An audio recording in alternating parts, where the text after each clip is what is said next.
Okay, guys, good morning. Melissa here. As I said, I will be going into different channels, creating more because there is so much to talk about, so much that is important to talk about. So I will do my business one later today. I had a score meeting. I'll talk about that later. What I want to talk about right now is I was talking to one of my sons last night, long distance. You want to be a tough as nails mother, guys. Let me tell you that. Um, when you are raising your kids, whether you homeschool, whether they're in school, no matter where they are, you want to stay like this with them, especially in this day and age. I was listening to Scott Baio, and he's like, it's not like it used to be when we were growing up. I have to watch my daughter every minute when she's outside playing on the lawn. Unfortunately, he was saying I have to watch her.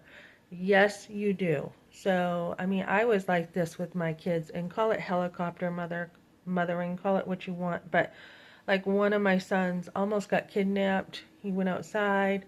This lady opened up a red door and I saw it and he did not go in. This was my second one. And I'm like, thank God. And I ran out there and she drove off and I tried to get the license plate and everything. So, that is just one example, okay? And then I've been through, when my kids were all young, uh, relationship. They asked me yesterday, what do you do if a kid doesn't listen? Relationship, communication, consequences, right? I did have family telling me, oh, don't spank your kids, whatever. My first one was my guinea pig, and yes, I did spank him, and he turned out quite well.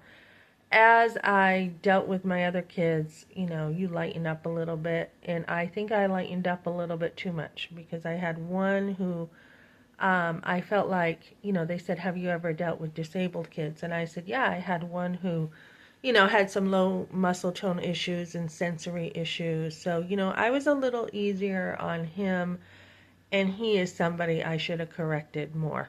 So, if you have a child who has, any kind of special needs or anything, you want to not use that as an excuse, okay? And he's doing well now and everything's good.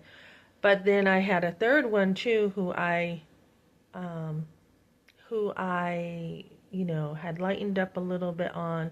And then by my fourth and fifth I was correcting a little bit more again. But I still corrected my kids constantly, and up until this day I will correct my kids if I see something. And yes, they're grown up and they can live their life how they want. But just like if you see a friend in danger, you are going to say something, right? Because you love someone, you're going to say something. So, we live in a culture where anything goes, right? And I had said to one of my sons last night, "What the heck is that?" basically that he told me he was doing. And he explained it to me, and I'm like, "That's wrong. That's evil." Right? I came up with it.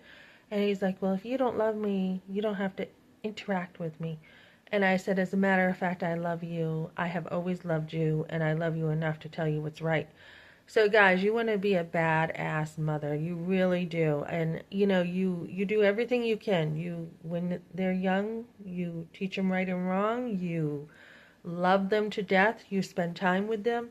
I mean, I went hiking with my guys, kayaking, very hands-on, very involved mother, homeschooling, um, let me see, shopping, out to eat. Use those opportunities to teach your kids when you're out.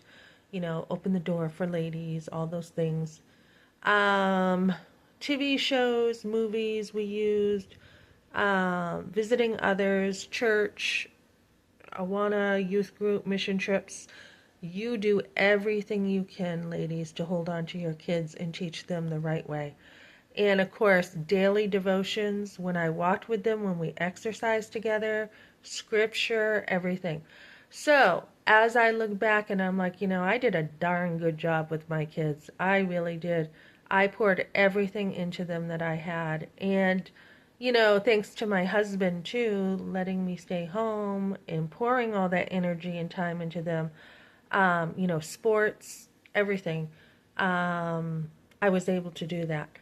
But now that they're grown up and we see the culture isn't what I grew up in. It's a culture that, when I was growing up, if you were doing something wrong, your neighbors would tell on you. They'd go to your parents and tell on you. Like I told my girlfriend, my little friend, when I was young, I was going to run away.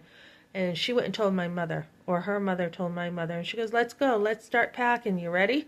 I'm like, what? I was horrified that she told on me. And then my mother was like, let's go. And she started packing. And that was a lesson I had to learn the hard way. But you always had somebody telling on you. When my husband crashed his car, everybody knew about it in a small town. And I work in a small restaurant right now, and everyone knows about everything, whatever happens. But we are losing community, guys. We really are.